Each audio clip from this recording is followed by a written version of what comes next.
ಬೆಳಿಗ್ಗೆ 10 ಗಂಟೆಯಿಂದ ಸಾಯಂಕಾಲ 5 ಗಂಟೆವರೆಗೆ ನಡೀತಾ ಇದೆ. ಇದು ಹೀಗೆ ಕಂಟಿನ್ಯೂ ನಡೀತಾ ಇದೆ.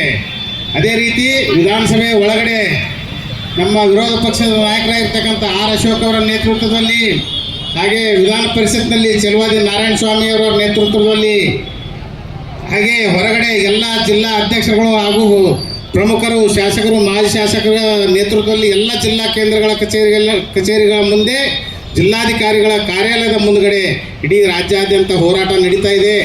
ಅವರು ರಾಜೀನಾಮೆ ಕೊಡಲೇಬೇಕು. ಯಾಕಂದರೆ 187 ಕೋಟಿ ಹಗರಣ ಮಾಡಿ ಅದೇ ಹಗರಣಕ್ಕೆ ಸಂಬಂಧಪಟ್ಟಂಗೆ ರಾಜೀನಾಮೆ ಕೊಟ್ಟರ. ಆ ಹಗರಣದಲ್ಲಿ ಅವರು ನಿರ್ದೋಷಿ ಆಗಿ ವಾಪಸ್ ಆಗೋವರೆಗೆ ಮತ್ತೆ ಮಂತ್ರಿಮಂಡಲಕ್ಕೆ ಸೇರ್ಲಿಕ್ಕೆ ಒಂದು ದೊಡ್ಡ ಏನಾದರೂ ಷಡ್ಯಂತ್ರ ಅದರ ಹಿಂದೆ ಅಡಗಿದೆ ಅಂತಕ್ಕಂಥ ಭಾವನೆ ಎಲ್ಲರಿಗೂ ಬರ್ತಾ ಇದೆ.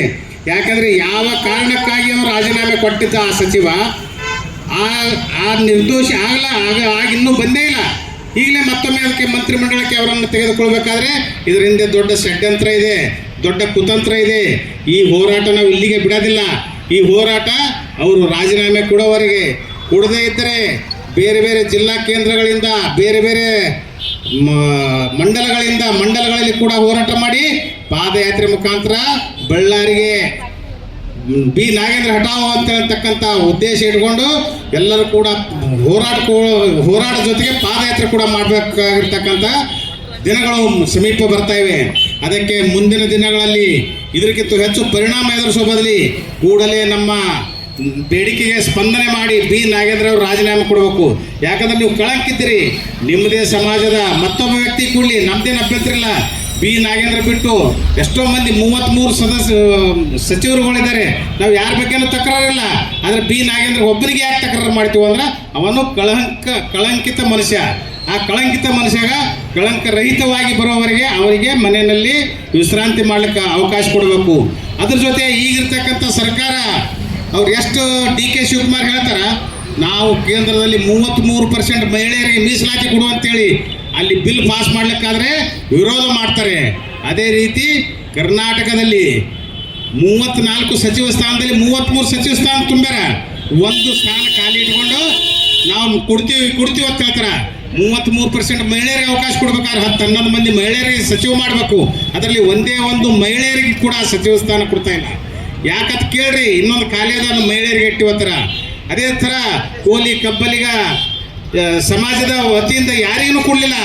ಆ ಮಂಕಾಳ ವೈದ್ಯ ಅವ್ರು ಕೇಳಿದ್ರೆ ಅವ್ರಿಗೆ ಮೂಗಿ ತುಪ್ಪ ಸರೋ ಕೆಲಸ ಮಾಡಿ ಉಪಸಭಾಪತಿ ಅಂತೇಳಿ ಕೊಟ್ಟು ಅವ್ರನ್ನ ತಣ್ಣಗೆ ಮಾಡಿದ್ರು. ಅದೇ ರೀತಿಯಾಗಿ ಬೇರೆ ಬೇರೆ ಸಮಾಜಕ್ಕೆ, ಬ್ರಾಹ್ಮಣ ಸಮಾಜಕ್ಕೆ ಒಂದು ಕೊಟ್ಟಿಲ್ಲ. ನಾವೇನು ನಮ್ಮವ್ರಿಗೆ ಯಾರಿಗಾರ ಕೊಡು ಅಂತೇಳಿ ಕೇಳೋಕೆ ಬರಲ್ಲ. ಅವ್ರದೇ ಪಕ್ಷದಲ್ಲಿ ಹಿರಿತನದ ಮೇಲೆ ಯಾರಿಗಾರ ಕೊಡ್ರಿ. ಆದರೆ ಎಲ್ಲ ಸಮಾಜಕ್ಕೆ, ಎಲ್ಲ ಸಮುದಾಯಗಳಿಗೆ ನ್ಯಾಯ ಒದಗಿಸ್ತಕ್ಕಂಥ ಕೆಲಸ ಮಾಡಬೇಕು. ಅದ್ರ ಜೊತೆ ಮಹಿಳೆಯರಿಗೆ ಅತಿ ಶೀಘ್ರದಲ್ಲಿ ಆದ್ಯತೆ ಕೊಡಬೇಕು. ಅದರ ಜೊತೆಗೆ ಬಿ ನಾಗೇಂದ್ರ ರಾಜೀನಾಮೆ ತಕ್ಷಣಕ್ಕೆ ಕೊಡಬೇಕು. ಇವ್ರು ಏನಾದರೂ ವಿಳಂಬ ಲೇಟ್ ಮಾಡ್ಕೊತ ಹೋಗ್ಬೇಕಾದ್ರೆ ಮತ್ತೆ ಉಗ್ರ ಹೋರಾಟಗಳು ಇನ್ನೂ ಹೆಚ್ಚಿನ ಮಟ್ಟದಲ್ಲಿ ಈಗ ಜಿಲ್ಲಾ ಕೇಂದ್ರದಲ್ಲಿ ಮಾಡ್ತಾ ಇದ್ದೀವಿ.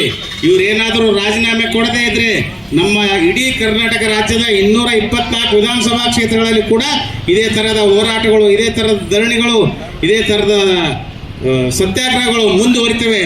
ಅದಕ್ಕೆ ನಮ್ಮ ಮನವಿಗೆ ಸ್ಪಂದನೆ ಮಾಡಿ, ನಮ್ಮ ಹೋರಾಟಕ್ಕೆ ಸ್ಪಂದಿಸಿ ಅವರು ರಾಜೀನಾಮೆ ಕೊಡಬೇಕು ಅಥವಾ ಡಿ ಕೆ ಶಿವಕುಮಾರ್ ಅವರನ್ನು ವಜಾಗೊಳಿಸಬೇಕು. ಇದು ನಮ್ಮ ಈ ಬೇಡಿಕೆ ಇದೆ. ಈ ಬೇಡಿಕೆ ಈಡೇರುವವರೆಗೆ ಈ ಪ್ರತಿಭಟನೆ ಹಾಗೆ ಮುಂದುವರಿತಾನೆ ಇದೆ. ಎಲ್ಲರೂ ನಮ್ಮ ಈ ಹೋರಾಟಕ್ಕೆ ಏನು ಸ್ಪಂದನೆ ಮಾಡಿ ಬೇರೆ ಬೇರೆ ಕಡೆಯಿಂದ ನಮ್ಮವರು ಬರ್ತಾ ಇದ್ದಾರೆ. ಇನ್ನೂ ಸಂಖ್ಯೆ ದಿನ ಜಾಸ್ತಿನೇ ಆಗ್ತದ. ಮೊನ್ನೆಕ್ಕಿಂತ ನಿನ್ನೆ ಜಾಸ್ತಿ ಇತ್ತು, ನಿನ್ನೆಕ್ಕಿಂತ ಇವತ್ತು ಜಾಸ್ತಿ ಅದ. ಇಡೀ ವೇದಿಕೆ ತುಂಬ ಮಹಿಳೆಯರು ಕೂತಾರ. ಇದೊಂದು ನೋಡಿದ್ರೆ ನಾಚಿಕೆ ಬಂದರೆ ಕೂಡ್ರಪ್ಪ ನಾಗೇಂದ್ರ ಅವರೇ.